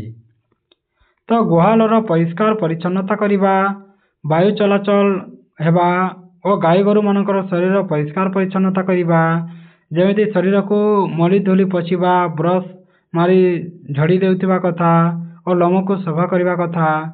तो ठीक समय उपयुक्त रोग प्रतिषेधक टीकार व्यवहार करने फल आमे गो संपद को अनेक रोगरू रक्षा करिपरिबा। तो दुग्धजात पदार्थ विषय जानिबा। तो प्राणी मानक ठारू मिलुवा दुग्ध को पूर्ण क्रीम युक्त दुग्ध बोली कहा जाए। तो सेतेबेले क्रीम को अलग कर दिया जाए तेबे अवशिष्ट दुधरू टोंड दुग्ध कही थांती। यही दुग्धरे स्नेहसार अंश न थाए एवं यह आमे सरविहीन दुग्ध मध्य कही थाऊ। तो स्नेहसार परिमाण को आधार करी विभिन्न प्रकार दुग्ध उत्पादन करा जाय थाए। गोटे है क्रीम यह दुग्ध को मंथन करिबारे मिली थाए स्नेहसार अंश ऊपर को आसी थाए। यह को तरल अंश निष्कासन करिया परे अलग करा जाय थाए। एथिरे हिसाब रे जे देखिबा तारे 10 रु 70% स्नेहसार रही थाए। तापर है दही।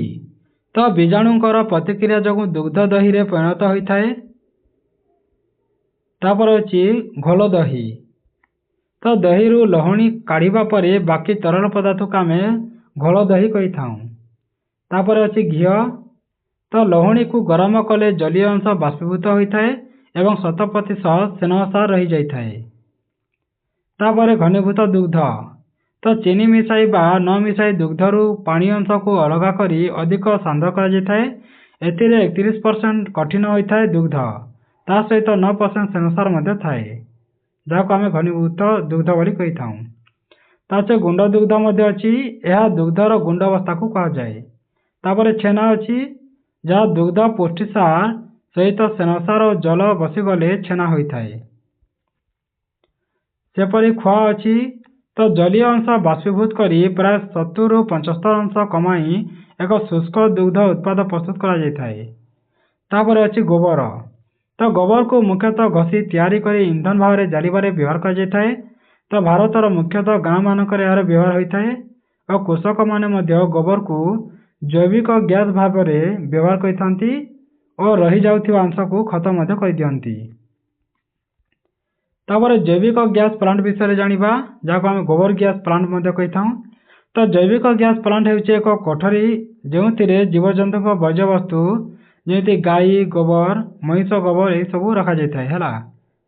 ତ କେତେକ ଅବାୟବୀୟ ବୀଜାଣୁଙ୍କୁ ଏକ ବାୟୁରୋଧୀ ଗ୍ୟାସ୍ କକ୍ଷରେ ଢାଳି ଦିଆଯାଇଥାଏ, ଯାହାଦ୍ୱାରା ପଶୁମାନଙ୍କର ମଳର ବିଘଟନରେ ମିଥେନ୍ ତିଆରି ହୋଇଥାଏ। ଏହାକୁ ରୋଷେଇ କରିବାରେ ଏକ ଧୂଆଁ ବିହୀନ ଗ୍ୟାସ୍ ରୂପରେ ମଧ୍ୟ ଉପଯୋଗ କରାଯାଇଥାଏ। କାହାକୁ ବେଲେ ମିଥେନ୍କୁ ହେଲା, ମିଥେନ୍କୁ ଧୂଆଁ ବିହୀନ ଗ୍ୟାସ୍ ରୂପରେ ଉପଯୋଗ କରାଯାଇଥାଏ। ଏହା ଗ୍ୟାସ୍ ଆଲୋକ ଜଳାଇବାରେ ମଧ୍ୟ ବ୍ୟବହୃତ ହୋଇଥାଏ। କଠିନ ବଳକା ଜିନିଷ ଖତ ଭାବରେ ମଧ୍ୟ ବ୍ୟବହୃତ ହୋଇଥାଏ। ତାପରେ ମାଂସ ପ୍ରଦାନ କରୁଥିବା ପ୍ରାଣୀଗୁଡ଼ିକ ବିଷୟରେ ଜାଣିବା। ତ ପ୍ରଥମେ ତ ମେଣ୍ଢା ଅଛି। ତ ମନୁଷ୍ୟମାନଙ୍କ ଦ୍ୱାରା ପାଳନ କରାଯାଉଥିବା ଦ୍ୱିତୀୟ ବୃହତ୍ତମ ପ୍ରଜାତି ହେଉଛି ମେଣ୍ଢା। ଏହା ପଶମ, ମାଂସ, ଦୁଗ୍ଧ, ଚମଡ଼ା ସବୁ ଆମେ ପାଇଥାଉ। ସେମାନଙ୍କର ମଳରୁ ଭଲ ଖତ ମଧ୍ୟ ପ୍ରସ୍ତୁତ ହୋଇଥାଏ। ତାପରେ ଅଛି ଘୁଷୁରୀ। ତ ଭାରତର ଘୁଷୁରୀ ପାଳନ ବିଶେଷ ଭାବରେ ଆଦୃତ ହେବାରେ ଲାଗିଛି। ଆମ ଦେଶର ସର୍ବମୋଟ ମାଂସ ଉତ୍ପାଦନର ଘୁଷୁରୀ ମାତ୍ର 5% ଯୋଗାଉଅଛି। ତ ଘୁଷୁରୀ ଚର୍ମ, ଚର୍ବି ଓ ଲୋମ ଯଥାକ୍ରମେ ଚମଡ଼ା ଶିଳ୍ପ, ସାବୁନ, ତେଲ, ଝାଡ଼ଣି ହିସାବରେ ବ୍ୟବହାର ହୋଇଥାଏ। ତ ଘୁଷୁରୀ ଖତରେ ଯବକ୍ଷାରଜାନ, ଫସ୍ଫରସ୍ ଏବଂ ପଟାସିୟମ ପ୍ରଚୁର ପରିମାଣରେ ମିଳିଥାଏ। ତାପରେ କୁକୁଡ଼ା ପାଳନ କରାଯାଇଥାଏ। ତ ବ୍ୟାପକ ଅର୍ଥରେ କହିବାକୁ ଗଲେ ଯେଉଁ ପଦ୍ଧତିରେ କେତେକ ଜାତିର ପକ୍ଷୀମାନଙ୍କୁ ଲାଳନ ପାଳନ ତଥା ସେମାନଙ୍କର ବଂଶ ବୃଦ୍ଧି କରି ମଣିଷ ସମାଜ ପୁଷ୍ଟିକର ଖାଦ୍ୟ ଓ ଆର୍ଥିକ ଉନ୍ନତି ସାଧନ କରାଯାଇଥାଏ, ତାହାକୁ ହିଁ ଆମେ ପକ୍ଷୀ ପାଳନ ବା ପୋଲ୍ଟ୍ରି କୁହାଯାଇଥାଏ ହେଲା। ଯାହାକୁ ଆମେ କୁକୁଡ଼ା ପାଳନ ମଧ୍ୟ କହିପାରିବା। ଯେମିତି ଏହି ପକ୍ଷୀମାନଙ୍କର ମଧ୍ୟରେ କୁକୁଡ଼ା ଥାଏ, ବତକ, ଟର୍କି ଏହିସବୁ ଥାନ୍ତି। ତେବେ ଏସବୁ ମଧ୍ୟରେ କୁକୁଡ଼ା ସର୍ବପ୍ରଧାନ ଥାଏ। ତେଣୁ ଆମେ କୁକୁଡ଼ା ପାଳନ ବିଷୟରେ ଆଲୋଚନା କରିବା ଓ କୁକୁଡ଼ା ପାଳନର ସାଧାରଣତଃ ଗୋଟି ମୁଖ୍ୟ ଉଦ୍ଦେଶ୍ୟ କ'ଣ ତା ବିଷୟରେ ମଧ୍ୟ ଜାଣିବା। ଯେମିତି ପ୍ରଥମଟି ହେଲା ଅଣ୍ଡା ଓ ଦ୍ୱିତୀୟଟି ହେଲା ମାଂସ। କାହିଁକି ନା ଆମେ କୁକୁଡ଼ାରୁ ଆମେ ଦୁଇଟା ହିଁ ପାଇଥାଉ ହେଲା, ଗୋଟିଏ ହେଲା ଅଣ୍ଡା ଆଉ ଗୋଟିଏ ହେଲା ମାଂସ। ତ ଅଣ୍ଡା ଦେବା ଉଦ୍ଦେଶ୍ୟରେ ପାଳନ କରାଯାଉଥିବା କୁକୁଡ଼ା ଗୁଡ଼ିକ ଆକାରରେ ବଡ଼ ହୋଇଥାଏ ଓ ବେଶୀ ସଂଖ୍ୟାରେ ଅଣ୍ଡା ମଧ୍ୟ ଦେଇଥାନ୍ତି।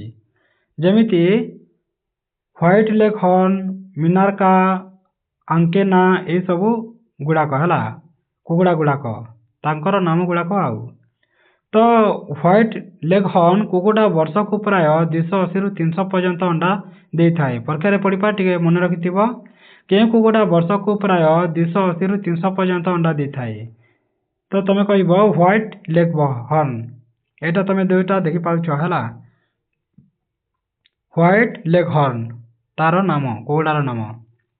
ତ ମାଂସ ଉଦ୍ଦେଶ୍ୟରେ ପାଳନ କରାଯାଉଥିବା କୁକୁଡ଼ା ଗୁଡ଼ିକ କମ୍ ସମୟରେ ଅଧିକ ଓଜନ ହୋଇଥିବାରୁ ଏମାନଙ୍କ ଠାରୁ ଅଧିକ ପରିମାଣରେ ମାଂସ ମିଳିଥାଏ। ଯେମିତି କର୍ଣ୍ଣସ୍, ଫ୍ଲାଇ ମାଉଥ୍ ରକ୍, ବ୍ରାହ୍ମା ଏହିସବୁ ଥାନ୍ତି। ଏଇଟା ତମେ ଦେଖିପାରୁଥିବ, ଚିତ୍ରରେ ମଧ୍ୟ ଅଛି। ଏଇଟା ହେଉଛି ଫ୍ଲାଇ ମାଉଥ୍ ରକ୍। ତ ଏଇଟାରେ ବେଶୀ ମାଂସ ମିଳିଥାଏ ହେଲା। ତ ଦେଶୀ କୁକୁଡ଼ା ମଧ୍ୟରେ ଅସିଲ ଜାତୀୟ କୁକୁଡ଼ା ମାଂସ ପାଇଁ ମଧ୍ୟ ବିଶେଷ ଉପଯୋଗୀ ହୋଇଥାଏ, କିନ୍ତୁ ସେମାନଙ୍କର ଅଣ୍ଡା ଦେବା କ୍ଷମତା ଭଲ ହୋଇନଥାଏ। ତ ଉପରୋକ୍ତ କୁକୁଡ଼ା ଗୁଡ଼ିକ ବ୍ୟତୀତ ଅନ୍ୟ କେତେକ କୁକୁଡ଼ା ମଧ୍ୟ ଥାନ୍ତି, ଯେମିତି ରୋଡ୍ ଆଇଲ୍ୟାଣ୍ଡ ରେଡ୍ ପାଳନରୁ ଅଧିକ ସଂଖ୍ୟାରେ ଅଣ୍ଡା ସହ ମାଂସ ମଧ୍ୟ ମିଳେ।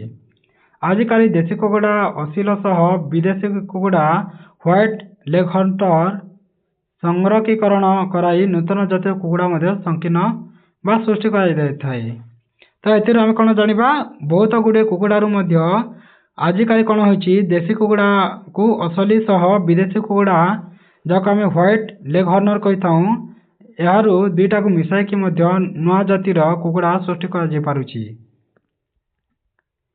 ତ ଏହା ଫଳରେ ସଂକର କୁକୁଡ଼ାମାନଙ୍କ ଠାରେ ନିମ୍ନ ଚାହିଦା ଗୁଣ ଗୁଡ଼ିକ ମିଳିପାରୁଛି। ଯେମିତି ସଂଖ୍ୟାତ୍ମକ ଓ ଗୁଣାତ୍ମକ କୁକୁଡ଼ା ଚିଆଁ ଉତ୍ପାଦନ କରିବା। ବ୍ୟବସାୟିକ ଭିତ୍ତିରେ ଆମେ କୁକୁଡ଼ା ଚିଆଁ ଉତ୍ପାଦନ ନିମନ୍ତେ ଉନ୍ନତ ଅଣ୍ଡିରା ଓ ମାଇ କୁକୁଡ଼ା ସୃଷ୍ଟି କରିଥାଉ। ଗ୍ରୀଷ୍ମ ଦିନେ ପରିବେଶକୁ ଖାପ ଖୁଆଇ ଚଳିପାରୁଥିବା ତଥା ଉଚ୍ଚ ଚାପକୁ ସହ୍ୟ କରିପାରୁଥିବା କୁକୁଡ଼ା ସୃଷ୍ଟି କରାଯାଇଥାଏ। ପରିଚାଳନାଗତର ଖର୍ଚ୍ଚ କମ୍ ହୋଇଥାଏ।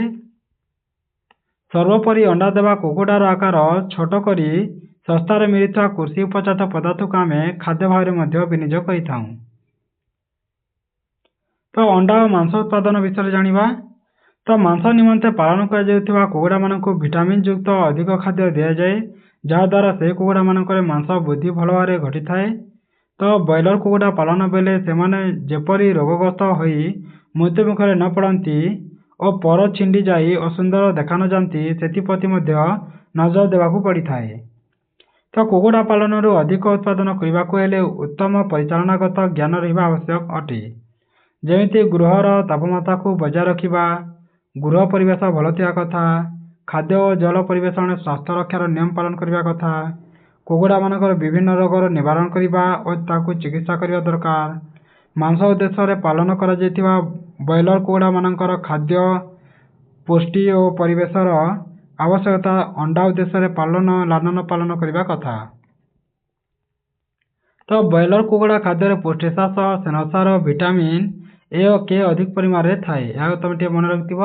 ବ୍ରଏଲର କୁକୁଡ଼ାରେ କ'ଣ ଥାଏ? ପୁଷ୍ଟିସାର, ସ୍ନେହସାର, ଭିଟାମିନ୍ ଏ ଓ କେ ଅଧିକ ପରିମାଣରେ ମିଳିଥାଏ। ତ ସାଧାରଣତଃ କୁକୁଡ଼ା ଫାର୍ମରେ କୁକୁଡ଼ାମାନେ ଭାଇରସ୍, ବ୍ୟାକ୍ଟେରିଆ, କବକ ବା କୃମି ଦ୍ୱାରା ଆକ୍ରାନ୍ତ ହୋଇଥାନ୍ତି ଓ ଅନେକ ରୋଗର ଶିକାର ମଧ୍ୟ ହୋଇଥାନ୍ତି। ଏହା ବ୍ୟତୀତ ବିଭିନ୍ନ ଅପପୁଷ୍ଟିର ଶିକାର ହୋଇ ମଧ୍ୟ କୁକୁଡ଼ା ରୋଗଗ୍ରସ୍ତ ହୋଇଥାନ୍ତି। ତେଣୁ କୁକୁଡ଼ା ଫାର୍ମର ପରିଷ୍କାର ପରିଚ୍ଛନ୍ନତା ରଖିବା ଦରକାର। କୁକୁଡ଼ାମାନଙ୍କର ଶରୀରର ପରିଷ୍କାର କରିବା ଏବଂ ନିର୍ଦ୍ଦିଷ୍ଟ ବ୍ୟବଧାନରେ ବିଭିନ୍ନ ପ୍ରକାର ବିଶୋଧନାଗାର ବ୍ୟବହାର କରି ଆମେ କୁକୁଡ଼ାମାନଙ୍କୁ ଅନେକ ରୋଗରୁ ରକ୍ଷା କରିପାରିବା। ତ ଏହା ବ୍ୟତୀତ ଉପଯୁକ୍ତ ପ୍ରତିଷେଧକ ଟୀକାର ମଧ୍ୟ ବ୍ୟବହାର କରିବା କଥା, ଯାହା କୁକୁଡ଼ାମାନଙ୍କୁ ଆମେ ବିଭିନ୍ନ ରୋଗରୁ ମୁକ୍ତ କରିପାରିବା ଓ କୁକୁଡ଼ାକୁ ମୃତ୍ୟୁରୁ ରୋକିପାରିବା। ଏହି ସମସ୍ତ ବ୍ୟବସ୍ଥା ପ୍ରତି ଉପଯୁକ୍ତ ଧ୍ୟାନ ଦେଲେ କୁକୁଡ଼ା ପାଳନ ଏକ ଲାଭଜନକ ବ୍ୟବସାୟ ହୋଇପାରିବ।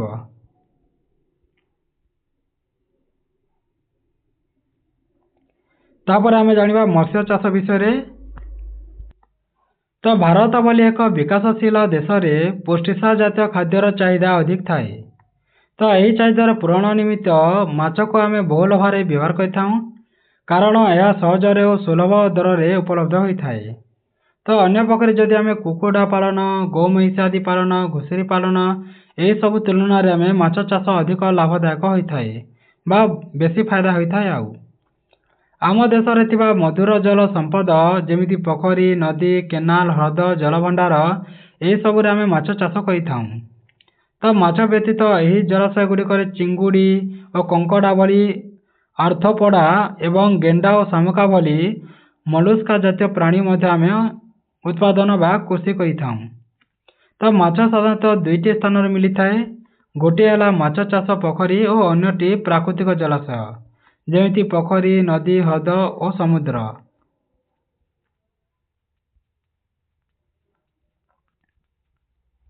ତ ସାମୁଦ୍ରିକ ମାଛ ଚାଷ ବିଷୟରେ ଜାଣିବା। ତ ଭାରତର ସମୁଦ୍ର ତଟ ଅଞ୍ଚଳର ଦୈର୍ଘ୍ୟ ପ୍ରାୟ 7500 କିଲୋମିଟର ଅଛି, ଯାହାକି ମତ୍ସ୍ୟ ସମ୍ପଦ ପାଇଁ ଏକ ପ୍ରଶସ୍ତ ଅଞ୍ଚଳ ବା ଗଭୀର ସମୁଦ୍ର ମଧ୍ୟ ମାଛ ସମ୍ପଦରେ ପରିପୂର୍ଣ୍ଣ ଥାଏ। ଯେମିତି ଆମେ କ'ଣ କହିଥାଉ? ଲୁଣି ମାଛ ଖାଇଥାଉ ହେଲା, ଯାହାକୁ ଆମେ ଲୁଣି ମାଛ କହିଥାଉ। ଏଇଟାରେ ଥିବ ଯେମିତି କେତେରେ ଅଛି ବୋଲିଥିଲେ 7500 କିଲୋମିଟର ହେଲା। ଏହା ବ୍ୟତୀତ ଗଭୀର ସମୁଦ୍ରରେ ମାଛ ଗୁଡ଼ାକ ଥାନ୍ତି। ତ ସାମୁଦ୍ରିକ ମାଛମାନଙ୍କରେ କେତେକ ମାଛ ଯେମିତି କଣି, ସାର୍ଡିନ୍, ମ୍ୟାକେରଲ୍, ଟୁନା ମାଛ, ପମ୍ଫ୍ରେଟ୍, ଶାର୍କ, ସାଙ୍କୁଚ, କାଙ୍ଗୁର୍ଦା ଏହିସବୁ ମାଛ ଗୁଡ଼ାକ ଥାନ୍ତି ହେଲା, ଯାହାକି ଆମେ ଲୁଣ ମାଛ ବୋଲି ମଧ୍ୟ କହିଥାଉ। ତ ମାଛ ଧରିବା ପାଇଁ ବିଭିନ୍ନ ପ୍ରକାର ଜାଲ ଓ ଡଙ୍ଗା ବ୍ୟବହାର କରାଯାଇଥାଏ। ଆଜିକାଲି ଅଧିକ ମାଛ ଧରିବା ପାଇଁ ଉପଗ୍ରହ ଶବ୍ଦ ସମ୍ବନ୍ଧୀ ତରଙ୍ଗ ଦ୍ୱାରା ବ୍ୟବହାର ମଧ୍ୟ କରାଯାଉଛି, ଯାହାକୁ ଆମେ ସୋନାର ମଧ୍ୟ କହିଥାଉ। ସୋନାର ଦ୍ୱାରା ଓ ଜାଲ ଦ୍ୱାରା ହିଁ ଆମେ ବହୁତ ମାଛ ଗୁଡ଼ାକ ଧରିଥାଉ ହେଲା ସମୁଦ୍ରରେ। ତ ଆମ ଦେଶ ତଥା ଆନ୍ତର୍ଜାତିକ ବଜାରରେ ଆଜିକାଲି ସାମୁଦ୍ରିକ ମାଛର ଚାହିଦା ଅଧିକ ବଢ଼ିଲାଣି। ତ ମାଛ ସହିତ ବାଗଦା ଚିଙ୍ଗୁଡ଼ି, କଙ୍କଡ଼ା ଓ ଓଏଷ୍ଟର ଆଦି ମଲୁସ୍କା ଜାତୀୟ ଅନ୍ୟ କେତେକ ପ୍ରାଣୀ ମଧ୍ୟ ବ୍ୟବସାୟିକ ଭିତ୍ତିରେ ପାଳନ କରାଯାଉଛି। ତ ଆମେ ବହୁତ ଗୁଡ଼ିଏ ବିଦେଶକୁ ମଧ୍ୟ ରପ୍ତାନି କରୁଛୁ। ତ ଏହି ମତ୍ସ୍ୟ ସମ୍ପଦର ଉତ୍ପାଦନ ନିମନ୍ତେ ସମୁଦ୍ର ଜଳକୁ ଅବରୋଧ କରି ଆମେ ଯେଉଁ ମତ୍ସ୍ୟ ଚାଷ କରିଥାଉ ତାହାକୁ ଆମେ ମେରିକଲଚର ମଧ୍ୟ କହିଥାଉ ହେଲା। ତାପରେ ମଧୁର ଜଳ ଓ ଅନ୍ତଃସ୍ଥଳୀୟ ମତ୍ସ୍ୟ ଚାଷ ବିଷୟରେ ଜାଣିବା। ସେଇଟା ତ ଆମେ ଲୁଣି ଜଳର ଚାଷ ବିଷୟରେ ଜାଣିଲୁ ହେଲା, ମାଛ ଚାଷ। କାହିଁକିନା ସେଇଟା ସମୁଦ୍ର ବେଲେ କ'ଣ, ସମୁଦ୍ରରେ ଲୁଣି ଥାଏ, ଲୁଣି ଜଳ ଥାଏ ହେଲା। ଏବେ ଆମେ ମଧୁର ଜଳରେ କିପରି ଚାଷ କରାଯାଏ ତା ବିଷୟରେ ଜାଣିବା। ତ ପୋଖରୀ, ହ୍ରଦ ଓ କେନାଲ ଆଦି ମଧୁର ଜଳରେ ମଧ୍ୟ ମାଛ ଚାଷ କରାଯାଇଥାଏ ହେଲା। ତ ଏହା ବ୍ୟତୀତ ଲୁଣି ପାଣିରେ ଅର୍ଥାତ୍ ଯେଉଁଠାରେ ମଧୁର ଜଳ ଓ ସାମୁଦ୍ରିକ ଲୁଣା ଜଳ ମିଶିଥାଏ ସେଠାରେ ମଧ୍ୟ ଆମେ ମତ୍ସ୍ୟ ଉତ୍ପାଦନ କରିଥାଉ ବା ମାଛ ଚାଷ କରିଥାଉ। ତ ବିଭିନ୍ନ ପ୍ରାକୃତିକ ମଧୁର ଜଳାଶୟରୁ ଆମେ ଯେଉଁ ମତ୍ସ୍ୟ ସମ୍ପଦ ମିଳିଥାଏ ତାହାକୁ ଆମେ ଚାହିଦା ଦୃଷ୍ଟିରୁ ଯଥେଷ୍ଟ ହୋଇନଥାଏ, ତେଣୁ ଆମେ କ'ଣ କରିଥାଉ, ମତ୍ସ୍ୟ ଉତ୍ପାଦନରେ ବୃଦ୍ଧିର ଆବଶ୍ୟକତା ରହିଛି ବୋଲି କୁହାଯାଇପାରିବ। ଏହାର ସଫଳ ରୂପାୟନ ନିମନ୍ତେ ବିଭିନ୍ନ ଆବଦ୍ଧ ପୋଖରୀରେ ମାଛ ଚାଷ କରାଯାଇଥାଏ ଏବଂ ତାହାକୁ ଆମେ ଆକ୍ୱା କଲଚର ମଧ୍ୟ କହିଥାଉ। ତ ଏଠାରେ କ'ଣ ଅଛି କି, ତ ଜାଣିପାରିଲ ତମେ ଆକ୍ୱା କଲଚର କାହାକୁ କୁହାଯାଏ। ତ ଆମେ ଲୁଣି ସମୁଦ୍ରରେ ଚାଷ କରିଥାଉ ବା ମଧୁର ଜଳରେ ଆମେ ଯାହା ଚାଷ କରିଥାଉ ତାହାକୁ ଆମେ ପୋଖରୀ ମାଛ ଚାଷ ମଧ୍ୟ କହିଥାଉ, ଯାହାକୁ ଆମେ ଆକ୍ୱା କଲଚର ବୋଲି କହିଥାଉ ହେଲା। ତ ଆଜିକାଲି ମାଛର ଚାହିଦା ପୂରଣ ନିମନ୍ତେ ଚାଷ ଜମିରେ ଧାନ ଚାଷ ସହ ମାଛ ଚାଷ ମଧ୍ୟ କରାଯାଉଛି। ଫଳରେ ଧାନ ଉତ୍ପାଦନ ବହୁତ ହୋଇଛି ଓ ମାଛ ମଧ୍ୟ ଉତ୍ପାଦିତ ହୋଇପାରୁଛି। ତ ଏହା ବ୍ୟତୀତ ଆବଦ୍ଧ ପୋଖରୀରେ ଏକକ ମାଛ ଚାଷ ମଧ୍ୟ ନକରି ବିଭିନ୍ନ ଜାତିର ମାଛକୁ ଏକାଠି ମିଶାଇ ଚାଷ କରାଯାଉଛି, ତାହାକୁ ଆମେ ମିଶ୍ରିତ ମାଛ ଚାଷ ବୋଲି କହିପାରିବା। ତ ପରୀକ୍ଷାରେ ପଡ଼ିପାରେ ମିଶ୍ରିତ ଚାଷ କାହାକୁ କୁହାଯାଏ। ତ ତମେ କହିବ ଯଦି ବହୁତ ପ୍ରକାର ହେଲା, ବହୁତ ପ୍ରକାର ଯଦି ମାଛକୁ ଯଦି ଆମେ ଚାଷ କରୁଛୁ ଏକାଠି ମିଶାଇକି, ତାହେଲେ ତାହାକୁ ଆମେ ମିଶ୍ରିତ ମାଛ ଚାଷ ବୋଲି କହିପାରିବା। ତ ମିଶ୍ରିତ ମାଛ ଚାଷରେ ପ୍ରାୟ 5 ରୁ 6 ପ୍ରକାର ମାଛ ଯେପରିକି ଭାକୁର, ରୋହି, ମିରିକାଲି ମାଛ, ବିଲାତି ରୋହି, ସିଲଭର କାର୍ପ ଓ ଗ୍ରାଫ୍ କାର୍ପ ଏହିସବୁକୁ ଆମେ ମିଶାଇକି ଚାଷ କରିପାରିବା। ଏଭଳି ମିଶ୍ରିତ ମାଛ ଚାଷରେ ବିଭିନ୍ନ ସ୍ତରରେ ଥିବା ଖାଦ୍ୟ ପଦାର୍ଥ ଗୁଡ଼ିକ ମାଛମାନଙ୍କ ଦ୍ୱାରା ସୁବିନିଯୋଗ ହୋଇପାରିଥାଏ ଓ ମାଛମାନଙ୍କ ଭିତରେ ପ୍ରତିଦ୍ୱନ୍ଦ୍ୱିତା ମଧ୍ୟ କମ୍ ହୁଏ। ଫଳରେ ମାଛ ଉତ୍ପାଦନ ଅଧିକ ବଢ଼ିଥାଏ। ଜଳାଶୟରେ ବିଭିନ୍ନ ମାଛମାନଙ୍କର ଖାଦ୍ୟ ସଂଗ୍ରହର ସ୍ତର ଅଲଗା ଥାଏ। ଯେପରିକି ଭାକୁର ମାଛ ଜଳର ଉପର ସ୍ତରକୁ ଖାଦ୍ୟ ସଂଗ୍ରହ କଲାବେଳେ ରୋହି ମଧ୍ୟ ସ୍ତରରୁ କରିଥାଏ ଓ ମିରିକାଲି ନିମ୍ନ ସ୍ତରରୁ ଖାଦ୍ୟ ସଂଗ୍ରହ କରିଥାଏ। ତ ଯାହାଦ୍ୱାରା ବିଦେଶୀ କାର୍ପ ଜାତୀୟ ମାଛମାନେ ଦଳ ଓ ସିଲକୁ ଖାଦ୍ୟ ରୂପେ ମଧ୍ୟ ଗ୍ରହଣ କରିଥାନ୍ତି। ତ ଏଠାରେ କ'ଣ ହୋଇଥାଏ, ମାଛମାନଙ୍କ ଭିତରେ କମ୍ପିଟିସନ୍ ହୋଇଥାଏ ହେଲା। ତ ତେବେ ମିଶ୍ରିତ ମାଛ ଚାଷରେ ମାଛ ଜାଆଁଳା ସଂଗ୍ରହ କରିବା ଏକ ମୁଖ୍ୟ ସମସ୍ୟା ଥାଏ, କାରଣ ଅଧିକାଂଶ ମାଛ କେବଳ ବର୍ଷା ଋତୁ ଆରମ୍ଭରେ ହିଁ ଅଣ୍ଡା ଦେଇଥାନ୍ତି। ତ ଦ୍ୱିତୀୟତଃ ପ୍ରାକୃତିକ ଜଳାଶୟରୁ ସଂଗ୍ରହ କରାଯାଉଥିବା ମାଛ ଜାଆଁଳାରେ ଅନେକ ଅଦରକାରୀ ମାଛ ମଧ୍ୟ ମିଶ୍ରିତ ଅବସ୍ଥାରେ ରହିଥାଏ, ଯାହା ମାଛ ଉତ୍ପାଦନରେ ବାଧା ସୃଷ୍ଟି କରିଥାଏ। ଏହି ଅସୁବିଧା ଗୁଡ଼ିକ ଦୂର କରିବା ପାଇଁ ଆଜିକାଲି ଆବଦ୍ଧ ପୋଖରୀରେ ମାଛମାନଙ୍କ ଶରୀରରେ ହରମୋନ୍ ପ୍ରୟୋଗ କରି ପ୍ରରୋଚିତ ପ୍ରଜନନ ମାଧ୍ୟମରେ ଆବଶ୍ୟକ ମୁତାବକ ସୁଦ୍ଧା ଜାଆଁଳା ସଂଗ୍ରହ କରିବା ସମ୍ଭବ ହୋଇପାରୁଛି। ତ ଏବେ ତ ବିଭିନ୍ନ ପ୍ରକାର ଯନ୍ତ୍ର ଗୁଡ଼ିକ ଅଛି ହେଲା, କୋଉଟା କୋଉ ମାଛ ସବୁ ଜାଣିପାରିଛନ୍ତି ଏବେ। ତ ଶାମୁକା ଜାତୀୟ ପ୍ରାଣୀ ବିଷୟରେ ଜାଣିବା। ଶାମୁକା ଚାଷ ମଧ୍ୟ କରାଯାଏ। ତ ଶାମୁକା, କଙ୍କଡ଼ା, ପ୍ଲୁଟ, ଅକ୍ଟୋପସ୍ ଏହିସବୁ ମଧ୍ୟ ମଳସ୍କା ଜାତିର ଜୀବ ଖାଦ୍ୟ ପାଇଁ ବହୁମୂଲ୍ୟ ସମ୍ପଦ ଅଟନ୍ତି। ତ ଶାମୁକା ମଧ୍ୟ ଖାଇଥାଉ, କଙ୍କଡ଼ା ଖାଇଥାଉ, ତ ଅକ୍ଟୋପସ୍ ମଧ୍ୟ ଖାଇଥାନ୍ତି। ତ ଏହିସବୁକୁ ଚାଷ କରାଯାଏ ହେଲା। ତ ଖାଦ୍ୟୋପଯୋଗୀ ଶାମୁକା ଯେମିତି ମେରେଟିନ୍ ପ୍ରଜାତି, ଆରିକା ପ୍ରଜାତି, ଡୋନାକ୍ସ ପ୍ରଜାତି, ସିରିକାସିଲା, ସୋଲେନ୍ ପ୍ରଜାତି, କାର୍ଡେମିର ପ୍ରଜାତି ଏହିସବୁ ଗୁଡ଼ାକ ଅଛି। ସେମିତି କଟଲ ଫିସ୍ ଅଛି, ସ୍କୁଲ୍ଡ ଅଛି, ଅକ୍ଟୋପସ୍ ଅଛି। ଏହିସବୁ ଖାଦ୍ୟକୁ ଆମେ ସମ୍ପଦ ଭାବରେ ବ୍ୟବହାର କରିଥାଉ। ଆଉ ମୁକ୍ତା ହେଉଛି ଶାମୁକାର ବାଣିଜ୍ୟିକ ଗୁରୁତ୍ୱପୂର୍ଣ୍ଣ ଅଛି ଏଠାରେ ମଧ୍ୟ ମୁକ୍ତାକୁ। ତ ଏବେ ଆମେ ପଢ଼ିବା ମହୁମାଛି ପାଳନ ବିଷୟରେ। ତ ଖାଦ୍ୟ ସହିତ ମହୁର ଔଷଧୀୟ ଗୁଣ ମଧ୍ୟ ରହିଥାଏ, ତେଣୁ ବଜାରରେ ମହୁର ଚାହିଦା ଅଧିକ ଥାଏ। ସାଧାରଣତଃ ମହୁ ଚାଷରେ କମ୍ ଖର୍ଚ୍ଚରେ ଅଧିକ ଲାଭ ମିଳୁଥିବାରୁ ଚାଷୀ ଭାଇମାନେ ମହୁ ଚାଷକୁ ଅତିରିକ୍ତ ଚାଷ ହିସାବରେ ଗ୍ରହଣ କରାଯାଇଥାଏ ଓ ମହୁ ଚାଷରୁ ଚାଷୀ କେବଳ ଯେ ମହୁ ପାଏ ନାହିଁ, ମହୁ ଫେଣାରୁ ମିଳିଥିବା ମହୁର ଔଷଧୀୟ ଶିଳ୍ପରେ ମଧ୍ୟ ଚାହିଦା ବେଶୀ ଥାଏ। ବ୍ୟବସାୟିକ ମହୁ ଚାଷ ନିମନ୍ତେ ଆମ ଭାରତୀୟ ମହୁମାଛି ଅପେକ୍ଷା ଇଟାଲୀୟ ମହୁମାଛିମାନଙ୍କର ବ୍ୟବହାର ଅଧିକ ହୋଇଥାଏ, କାରଣ ସେମାନଙ୍କର ମହୁ ସଂଗ୍ରହ କରିବାର ଦକ୍ଷତା ଭାରତୀୟ ମହୁମାଛିମାନଙ୍କ ଠାରୁ ଅଧିକ ଥାଏ ଓ ସେମାନେ ଅପେକ୍ଷାକୃତ କମ୍ ହିଂସ୍ର ପ୍ରକୃତିର ଥାନ୍ତି। ପୁଣି ସେମାନେ ମହୁ ଫେଣାରେ ଅଧିକ ଦିନ ରହି ମଧୁ ସଂଗ୍ରହ କରିବା ସହିତ ଭଲ ବଂଶ ବିସ୍ତାର ମଧ୍ୟ କରିପାରିଥାନ୍ତି। ତ ମହୁର ଶୁଦ୍ଧତା ଓ ସ୍ୱାଦ ମହୁ ଫେଣା ନିକଟରେ ଥିବା ବିଭିନ୍ନ ଫୁଲର ଉପଲବ୍ଧି ଉପରେ ନିର୍ଭର କରିଥାଏ। କାରଣ ମହୁମାଛି ବିଭିନ୍ନ ଫୁଲର ମକରନ୍ଦ ଗ୍ରନ୍ଥିରୁ ମକରନ୍ଦ ଓ ଫୁଲରୁ ପରାଗରେଣୁ ସଂଗ୍ରହ କରି ନିଜ ଶରୀରରେ ମହୁ ପ୍ରସ୍ତୁତ କରିଥାଏ। ତ ମହୁରେ ସାଧାରଣତଃ 70% ଶର୍କରା ଥାଏ, 8% ଜଳ ଥାଏ ଓ ଅଳ୍ପ ପରିମାଣରେ ଭିଟାମିନ୍ ଓ ଖଣିଜ ଲବଣ ରହିଥାଏ ଓ ପରାଗରେଣୁ ଓ ମହୁ ମଧ୍ୟ ରହିଥାଏ। ତ ଏହା ଥିଲା ବିଭିନ୍ନ ପ୍ରକାର ଚାଷ ବିଷୟରେ। ଯଦି ଏହି ଚାଷ ଭିଡ଼ିଓଟି ତୁମକୁ ଯଦି ଭଲ ଲାଗିଥାଏ ତାହେଲେ ଯଦି ସବସ୍କ୍ରାଇବ୍ ମଧ୍ୟ କରିଦେବ, ଆଉ ଯଦି ତୁମ ସାଙ୍ଗମାନଙ୍କ ସହିତ ସେୟାର ନ କରିଛ ତାହେଲେ ସେୟାର ମଧ୍ୟ କରିଦେବ ହେଲା। ଧନ୍ୟବାଦ।